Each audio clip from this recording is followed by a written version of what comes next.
Hey everyone, thanks for checking out Cuse Countdown on the web. I'm Tim Langlois alongside Tyler Cass, previewing Syracuse's matchup with Boston College on Monday night. But first, let's go back, Tyler, to Saturday's matchup against UNC. What were your final takeaways from that game in front of the biggest crowd this season at the Carrier Dome? Well, what I took away from that game, Tim, was how bad Syracuse can play against a mediocre team and still come out with a victory. This was actually one of the worst shooting games Syracuse has had all season, but they still managed really to never be challenged against North Carolina. And that North Carolina, obviously not a very good team at this point, but they were still 3-0 against ranked opponents.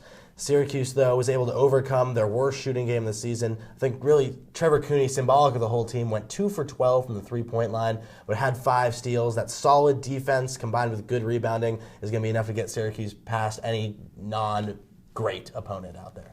Well, BC comes in this one. They'll play UNC in just a couple games. As you take a look at their schedule, they'll play UNC on next Saturday. But going back, BC coming off a win over Virginia Tech by 3 points. Then they had some bad losses to VCU and Harvard by over 15 points apiece. But they only lost to Clemson by 2, which looks a lot better after the Tigers beat Duke on Saturday. So for Boston College, when they match up with the Orange, what do you look at as a key matchup in this game? Well, the key matchup for Boston College in this one is they're going to be their three-point shooting against the Syracuse zone. Everyone likes to talk about how well the zone comes out and defends three-point shooters, but it's still a vulnerability for Syracuse. They saw that against Villanova when the Wildcats opened up shooting lights out from the three-point range and went up, I think, 18. Now for Boston College, that's a team that starts 3 guards, and 4 of their 5 starters average 30% or more from three-point line. So if Syracuse can really come out and defend that well, I don't see Boston College having any sort of chance. But if Boston College can kind of go off, start hitting threes, they might be able to stick around in this one. Well, for Syracuse to get the victory, what's your X factor in this game?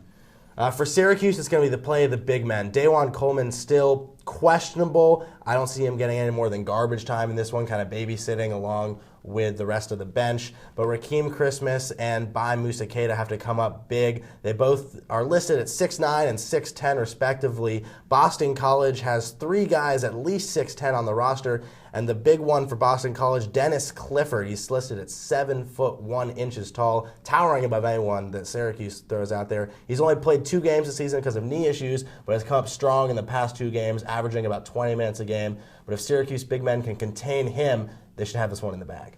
All right, so, well, that kind of alludes to it, but BC, just a team with 5 wins this season. Your prediction, do you see the Orange having any trouble in this game? No, BC stays at 5 wins. My prediction is going to be 82-63. Syracuse, really no issues in this one. The defense might give up a few 3 balls. That's why I'm putting them up there at 63, sorry.